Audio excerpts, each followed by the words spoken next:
And just so you guys know, there's the latest hospital update from Shaare Zedek. We have a little article I'm going to read for you guys, and to just show you guys what they do and what impact they have on medicine around the world. Shaare Zedek cardiologists become second in the world to perform highly complex, successful valve replacement procedure. Dr. Yaron Omagor, Director of Interventional Cardiology in the Jessalyn Heart Center at Jerusalem Shaare Zedek Medical Center, has performed thousands of procedures throughout his career. So when he describes one recent procedure as a professional highlight, one can assume that it must have been something unique. Indeed, Dr. Omagor had the chance to perform a form of valve implantation that has been performed only 3 times anywhere in the world, and has only once been successful. So rare is the procedure that Dr. Omagor had to struggle to even give it a name. But he says that the term, let's see how my Latin is, percutaneous mitral valve in-valve implantation best describes the medical feat. Percutaneous refers to procedures performed without surgery. Dr. Omagor acknowledges that whenever possible, non-surgical options are far preferred, even necessary in cases in which a patient would not be able to survive the rigors of open chest surgery. The procedure was performed as part of a live broadcast to this TCT Interventional Cardiology Conference in Miami, Florida, and the conference attracts over 10,000 medical professionals and is widely regarded as the most prominent annual event of its type. The patient who was being operated on was in a very serious state, whereby he had undergone several prior procedures and was extremely weak and underweight. After a relatively brief procedure, and Dr. Omagor advises that the length is no buy-in indicator of complexity, the patient was transferred to the recovery unit for supervision and monitoring. Only days later, he was discharged from the hospital, is making remarkable progress. He's even able to walk on his own. Dr. Omagor says that this was a moment when a doctor could really look at what was accomplished and say that he was a part of history. And this was without doubt the most professionally satisfying moment of my career, and is a source of pride for our department, for Shaare Zedek, and certainly for our country in its role as a medical pioneer. Dr. Omagor also stated and pointed out the fact that the artificial valve itself is also made in Israel. So just a quick update for you guys. You can find more on our website. And now I'd like to introduce Rabbi Ron Stern, who is our speaker for the evening. Rabbi Ron Stern graduated cum laude, or as Paul says, very smart, from the University of Rochester, and was ordained in 1990 at the Hebrew Union College Jewish Institute of Religion in New York. Rabbi Stern joined the clergy staff at Stephen S. Wise Temple in 1998. At Stephen S. Wise Temple, Rabbi Stern is responsible for implementing and managing the temple's fulfillment of the social justice and social action aspects of its organizational vision. Through Rabbi Stern's guidance, the congregation has implemented social justice partnerships with prominent social welfare organizations in the Los Angeles community. Currently, the congregation is deeply involved in advocacy for public education reform in Los Angeles. Please join me in welcoming Rabbi Stern. That first clip about how smart I am, you sent to my mother? Maybe my wife, because sometimes she doesn't think I'm that smart. Well, thanks all for being here. We're going to actually look at Hanukkah. Well, let me do a pop quiz. All right, let's do a pop quiz. Facts about Hanukkah. What do you know? What do you know? The what?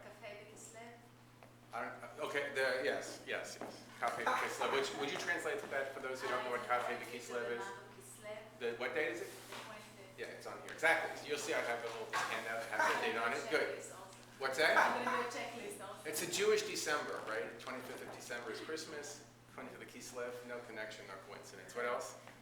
It was a huge, I guess, lifesaver, literally, for the trap next. Rededication.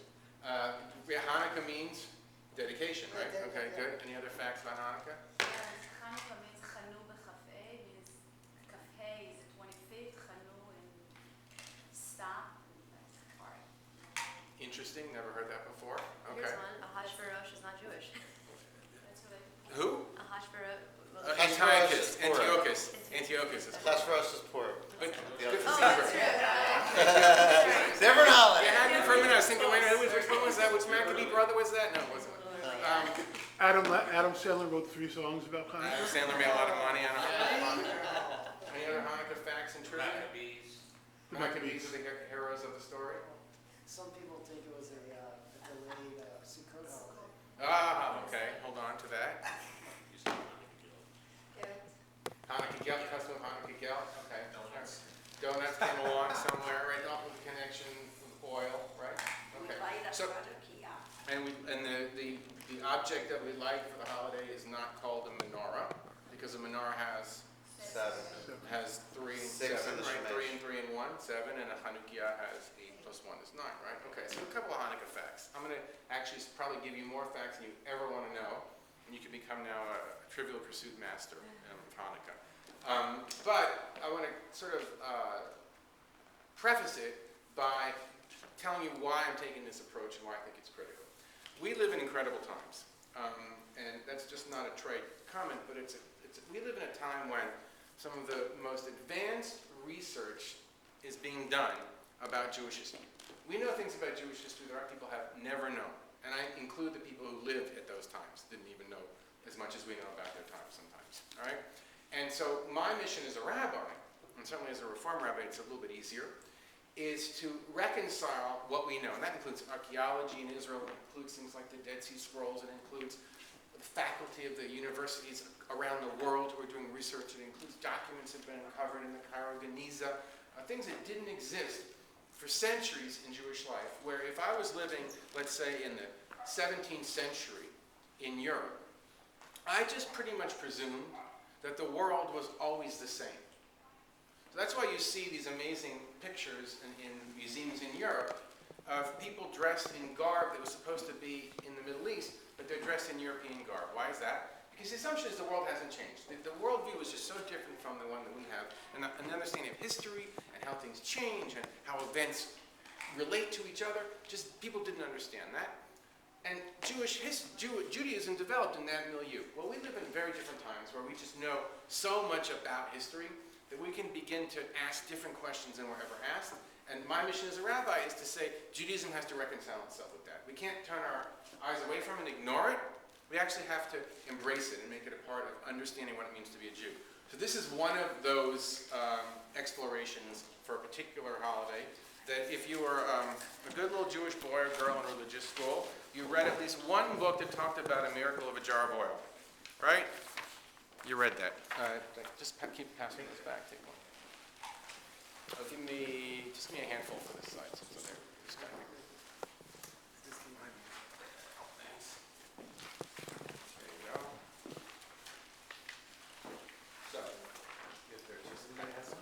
So, so Paul tells me this is not the this is the serious learning time of your gathering as a group here. So we're going to have a little serious learning. Since this is going to go up on YouTube, Paul threatened me. I'm going to tell you that the content of this, what I'm going to share with you, was first taught to me many, many, many years ago in rabbinical school by one of the brilliant minds of the Reform movement, Dr. Michael Zeldin. So this comes from him with my emendations and changes. So what you have in front of you looks like what? What would you say that this is? It looks like something to do with weather, yes. If you look at the, sorry?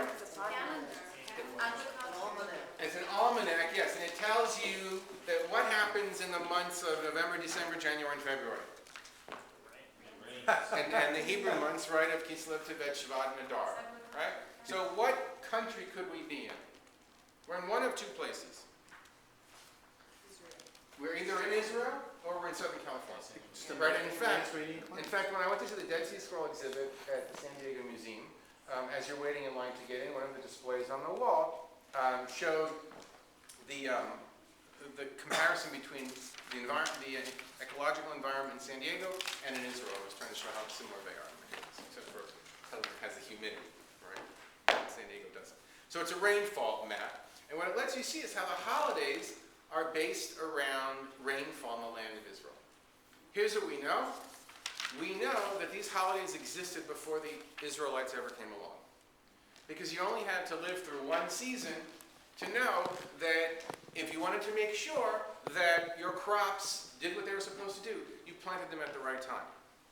So Sukkot is the beginning of the harvest. It's the end of the summer harvest, right? Because we come around from July and August, it comes around to September. So it's the end of the summer harvest. What do you harvest at the end of summer? And I'm not a farmer, but this is what I've learned. You harvest dates, you harvest olives, right? And you wait for your grapes to ripen. So Sukkot is at the end of the summer harvest and the beginning of the rains, right? What happens when it begins to rain in Southern California and in Israel? If you look up, when you drive around, you'll actually see it's happening here already. Muddy car wrecks. Car wrecks, right? Car wrecks happen for sure, but things start to sprout. Things grow. And if you're a farmer who doesn't have a fancy drip irrigation system invented in Israel, right? But you just have to rely on rain because you were living 2,000 years ago, you depended upon the climate. And the climate had to do what it needed to do, which was to rain at the right time, so that you could plow, because it baked pretty hard at the end of summer, so you couldn't get your plow through until it rained. And then once it rained, you soften up the soil and you're plowing the soil. Okay? So then it rains, it gets really heavy. The Kinneret fills up if you're thinking about Israel, and everything's grand. Now look at when Pesach happens. Pesach happens when the rains are beginning to trickle off. If you're a farmer, why is Pesach an important holiday? What's that? But now what happens if it rains too much? It might ruin your crops, okay? It might ruin your crops. It might be too muddy to go out and harvest. It could wash everything away. So Pesach is the holiday that begins the end of the rains, the winter rains. There's another feature of Pesach which is actually very important. It's the time when armies went to war. Armies went to war in springtime. Because the rain's stopping, there's water everywhere, so you can get enough for your troops to drink, and you can march across the fields. You can't go to war in summer because it's too hot. So if you're thinking, wait a minute, is that why Pesach is set in Egypt with this grand war between God and the gods of Egypt and the plagues? Well, that's exactly right. Why did the Israelites march out of Egypt? Why is Pesach set in the spring? Because it was a time when people associated going to war, and Pesach in the mind of an Israelite was this grand cosmic war. So Pesach was layered onto this particular holiday, right? It was layered onto this time of the year. So then you get to Shavuot. Shavuot is now what's happened. The rains have stopped, and you're now getting ready for your additional harvest, right? So if you were to look at these three holidays, and these are the ones that are associated with seasons of the year, which of these three holidays would you say is the most important? Who said it? Why? It's where you get the most rainfall and most, I guess, nourishment to the soil to be able to sprout fruits, literally. Okay, and what does Tishri mean in Babylonian? I wish I knew. 7. Okay, Tishri is the 7th month. So the 7th month, now, in other words, the entire year was calibrated around the 7th month, which is Tishri. What happens in the 7th month in the Jewish calendar? The first of that month is Rosh Hashanah. The 10th of that month is Yom Kippur. And then it's the 15th because it's when the moon is new. The 15th of that month is Sukkot. So the 7th month of the Hebrew calendar has the most holidays. And smack in the middle of the 7th month is a 7-day holiday. That's what it is biblically. 7-day holiday of Sukkot. The most important month in the entire calendar is Tishri. The most important holiday in the entire cycle of the year is Sukkot. And mainly because of harvest and because of rainfall and also because of it being the 7th month. So all of those things, it's also the harvest moon. If you go outside in Sukkot, it's one of the large Pesach and Sukkot have the largest moons of the entire season. So it's a beautiful time to go out there. So hold on to that information. Okay? Hold hold on to information and flip the page over. Because now, if you're wondering what this all has to do with Hanukkah. Oh, by the way, just before we do, sorry, you'll see when Hanukkah falls. Rainy season, and why are there lights on the balconies all around this facility? Christmas, right? Christmas. Why are there lights associated with Christmas? What time of the year is it? Winter solstice. It's a dark time of the year, right? It's the time when lights are brought inside. So hold on to that idea. Hanukkah is during the dark time of the year. Okay? Now let's go to the page. Is there a reason why Fish of God landed in the middle of the summer? Because rabbis are on vacation, and we don't have to no one would come to shul anyway, so no. It has to do with where it was linked. Right, it was whether actual or legendarily the date of several things, calamities in Jewish history. Okay, so we're going to start earlier in time, and then go, or I should say later, closer to us in time, and then we're going to move backwards. All right? So we're going to start with the Talmud. Shabbat 21b. Anyone study Talmud? Anyone go to yeshiva? So, would somebody just read that paragraph? Which one? What's the point of Hanukkah? I'll do it. Go ahead. Since you, which one else? What's the point of Hanukkah? It is in line with what our rabbis have taught on Canaanite authority. On the 25th of Kislev, the days of Hanukkah, which are 8, begin. On these days, it is forbidden to lament the dead and to fast. For when the Greeks entered the sanctuary, they made all of the oil that was in the sanctuary unclean. But when the rule of Hasmonean house took all of the oil that was in the sanctuary, and they conquered them, they searched but found only a single jar of oil, lying with the seal of the high priest. But the jar had enough oil only for a single day. But there was a miracle done with it, and they lit the lamp with it for 8 days. The next year they assigned these days and made them festival days for the recitation of Hallel Psalms, and for Thanksgiving. Okay, good. Thank you. Thank you. So, this is a text that comes to us from 700 CE, 2,300 or so, 1,300 or so years ago. Correct? Okay? So the rabbis give us the story that we have come to basically see in all children's books, right? The idea that Hanukkah is a holiday that celebrates the whole business of the jar of oil, and there only found one jar of oil in it for one day with the priest seal on it, right? It was a fight against the Greeks, and the Hasmoneans were the heroes, etc., etc., etc. It also answers one other very significant question about Hanukkah, which is, by that text, what of the things that are in that text that I not yet answer, that this text, as you see it, answers? What's recited on Hanukkah? Hallel, okay. When is Hallel usually recited? Miracle? When miracles happen? Well, yes, but on what holidays are most close? Passover. On the 3 festivals, okay? Hallel is associated with the 3 festivals: Sukkot, Pesach, and Shavuot, okay? So the rabbis of the Talmud are saying, why on earth are we reciting Hallel on Hanukkah? So then you get this kind of an answer, which is, we were only recited on miracles, right? Because they had to come up with an answer. And they're also saying, why is it a festive day where there's no lamentation, there's no mourning, there's no burying of the dead? Why do we do the things that aren't associated with any other holiday except for a festival on Hanukkah? They're saying. And so they had to come up with an answer. And the answer the rabbis give is, a miracle happened. This jar of oil that we didn't think would last for 8 days actually did. Boom. That's why we recite Hallel. Okay? Now we're going to go backwards in time. This means closer to the Maccabees. A brilliant example of backwards rationalization. But wasn't this story in the 3rd book of the Maccabees?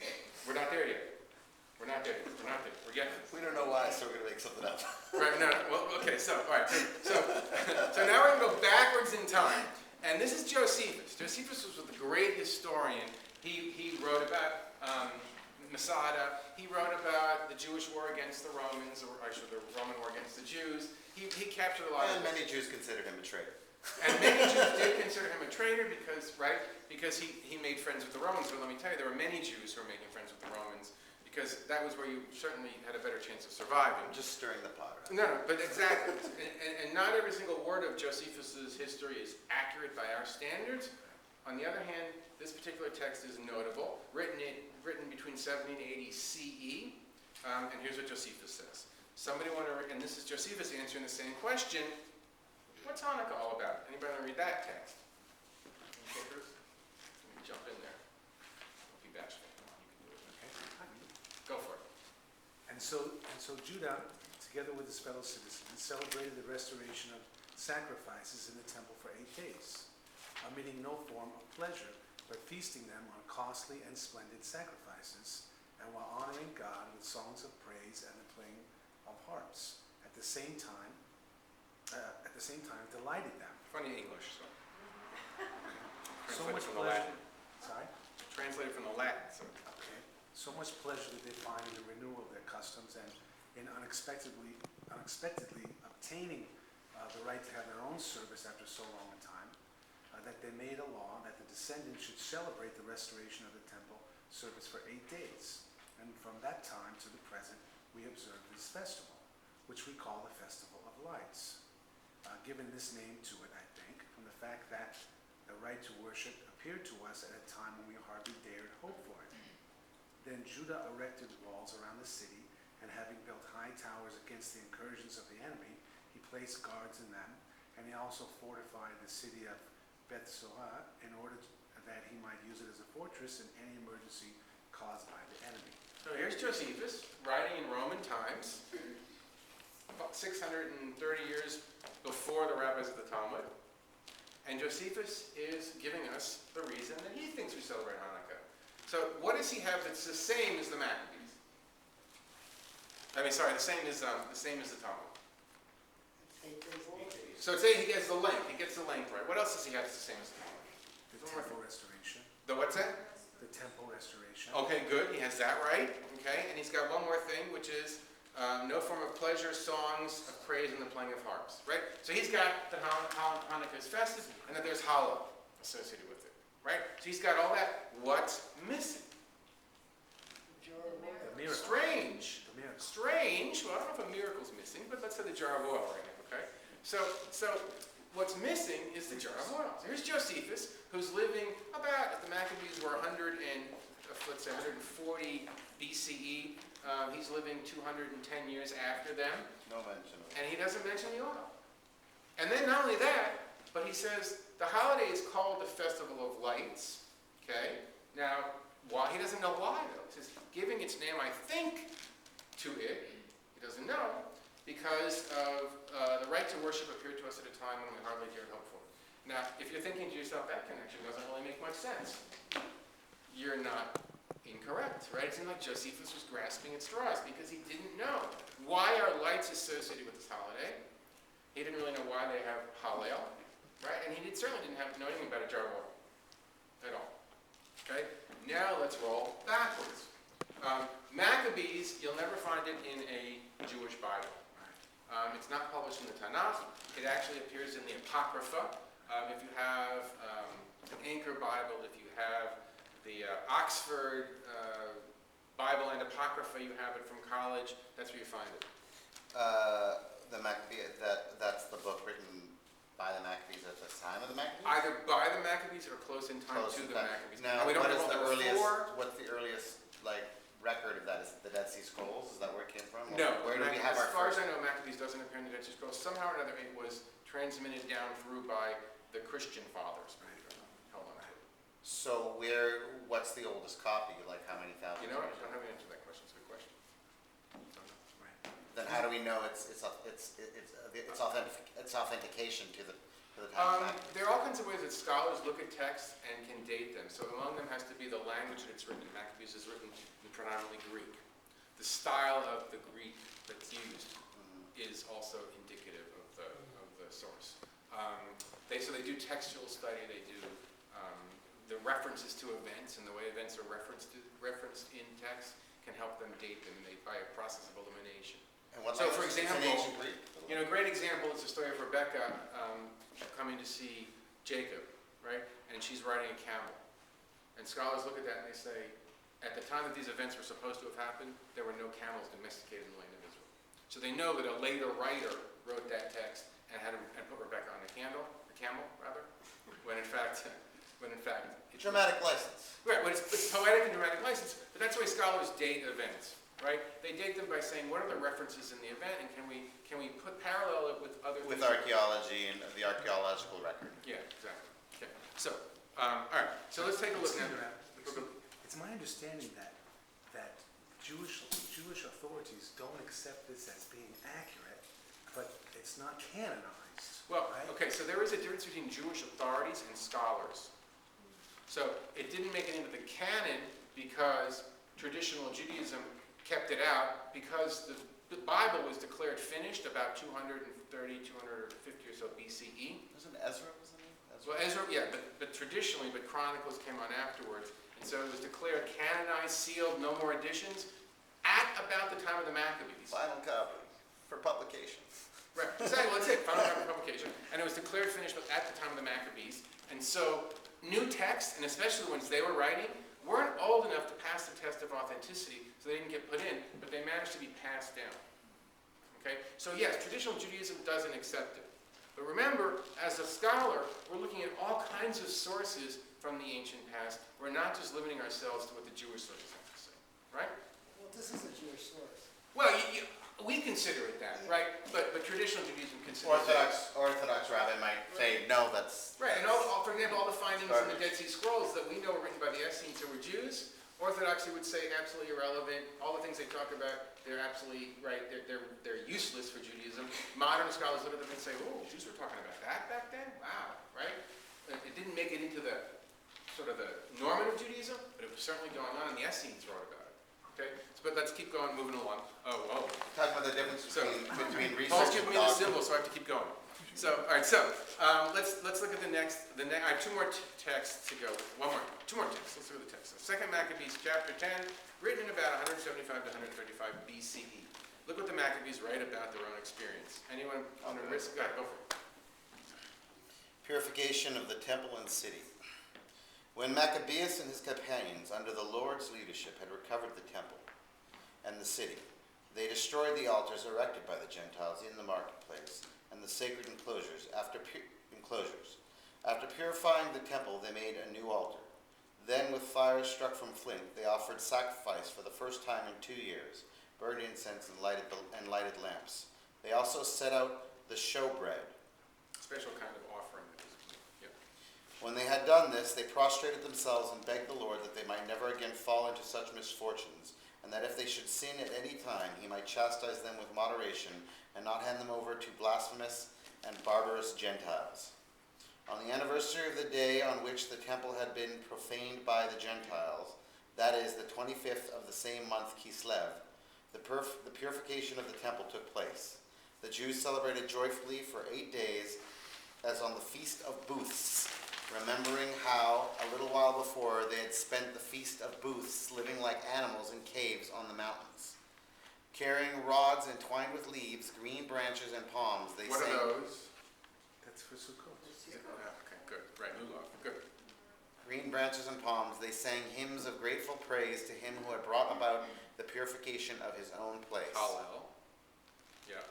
By public edict and decree, they prescribed that the whole Jewish nation should celebrate these days every year. Remember who the Hasmoneans were. They were a dynasty that was trying to establish itself as the next Jewish commonwealth. There had not been a Jewish king since the destruction of the first temple. There were different rulers, there were Persian rulers, but there wasn't a Jewish king. The Hasmoneans came along and stood themselves up as the great Jewish dynasty, and they were. The irony, of course, is these great fighters of assimilation, the last queen of the Hasmonean dynasty was named Salome Alexandra.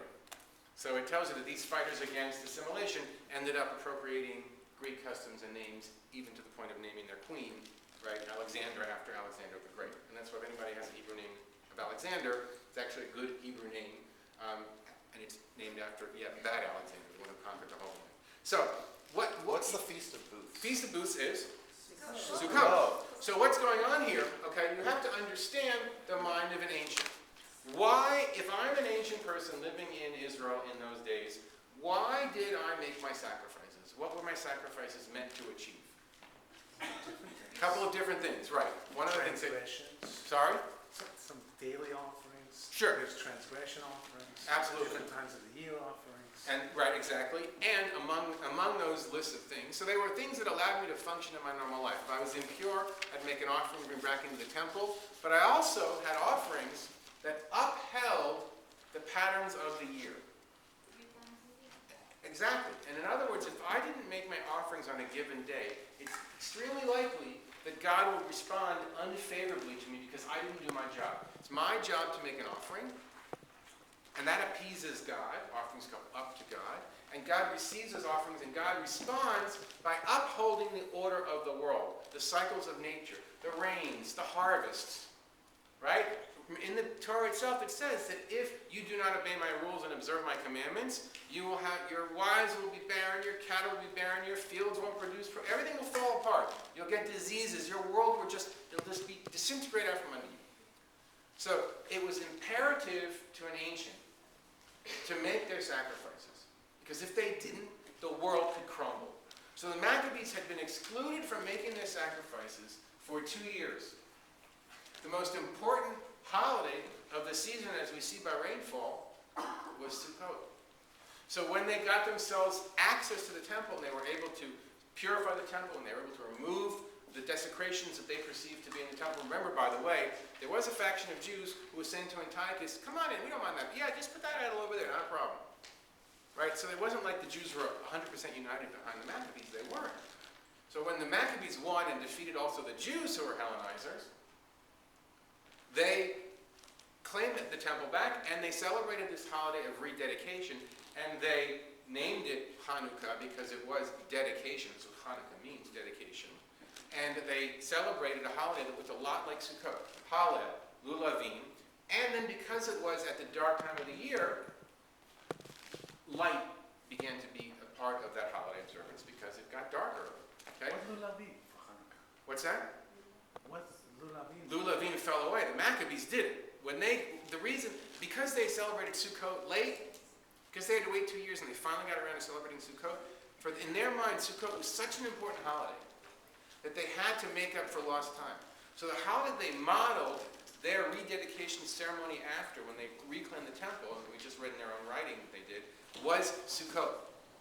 And then, to really clinch it, look at this is a great text. This is a letter from the Maccabees to the Jews of Egypt. So, just think, so there were Jews in Elephantine, there were Jews in Egypt, there were huge Jewish communities in Egypt, and there were also now a resurgent Jewish community in the land of Israel. They're corresponding with each other. There's also a huge Jewish community in Babylon. They're all over the place. They're corresponding. Look what the Maccabees now write to their brethren. I'll read this one so we can wrap it up. The Jews in Jerusalem and the land of Judea send greetings to their brethren, the Jews in Egypt, and wish them true peace. May God bless you and remember his covenant with his faithful servants, Abraham, Isaac, and Jacob. May he give to you all of your heart to worship him and to do his will readily and generously. May he open your heart to his law and commandments and grant you peace. And it's amazing, we find many letters that open this way, which is really just fascinating. May he hear your prayers and be reconciled to you and never forsake you in time of adversity. Even now we are praying for you here. And here it comes. In the reign of Demetrius, the year 169, which was 143 BCE, we Jews wrote to you during the trouble and the violence that overtook us in those years after Jason and his followers had revolted against the land and the kingdom. In Rehavia today, there is a tomb. When you're walking up and down the streets of Rehavia, Israel, and it is the tomb of Jason. Jason was a high priest, had a nice Greek name. He was a Hellenizing priest. The Maccabees fought against him, setting fire to the gatehouse and shedding innocent blood. So we prayed to the Lord, and our prayer was heard, and we offered sacrifices and fine flour. We lighted the lamps, we set out the loaves of bread. We are now reminding you to celebrate the Feast of Booths in the month of Kislev. So the Maccabees even boldly said, we have instituted a new holiday. Please remember to celebrate it in case you might have forgotten, because it recalls the rededication of the temple. Okay, so what have we done? And what I've attached on here too is just a little timeline for you to have to see how it all kind of lays itself out in history. Yeah. I heard that in the third book of Maccabees, this is where the holiday date is or whatever. I haven't heard that, and I'm not sure if even that's available. So if we can find it. Yeah, this has been around for a long time. It's in the what? Yeah, I haven't heard that. There may be this kind of a reference to Sukkot in But not to Sukkot, to the 8 days of oil. Yeah, I haven't heard it. If you find it, send it to him, he'll send it to me. So, here's what we have to take away from this. This, by the way, this in another version appeared in Reform Judaism magazine, probably about 8-10 years ago, reaffirming this history. The takeaway from this is, now that I've destroyed the miracle of the jar of oil, is the question of what's the true miracle of Hanukkah, right? And this is where I think where I say, when we look at these holidays, we look at Jewish observance and Jewish history with a new light, the goal is not just to rip it down, but the goal is to build it up with something that's more sustainable. So we have to look at the Maccabees fight. That's why when you said, we talked about miracles, right? What's the miracle? The miracle is us. The miracle is that we are here to talk about the Maccabees. The miracle is that a group of Jews had the courage and the audacity to stand up against the Assyrian Greeks. The miracle is that a new holiday came along that was preserved for 2,000 years and continues to be a part of Jewish tradition. The miracle is that we can talk about the Maccabees like they existed, right? Like they're our brothers, like they're our relatives, and they're a part of us. That we can go to Israel now and we can see the graves of the Maccabees in Modi'in, and then we have the land back and we can dig and we can explore and we can learn about the land. So the miracle of Hanukkah we don't need a jar of oil to make Hanukkah miraculous. We're here to make Hanukkah miraculous. The fact that we're here to celebrate it, the fact that Jews have endured, and the fact that the legacy of Hanukkah continues even in our lives. And the light of Hanukkah then becomes really not just the light of the holiday and not just the light of the Hanukkah, but the light that continues to grow and glow in each of us as we carry Judaism forward and as we anticipate our changing tradition, because that's what we're living. We're living in a time when our tradition is changing, and it falls upon us to continue to find ways to make it meaningful and to bring it forward into the next decades, the next century. So, Chag Sameach to everybody.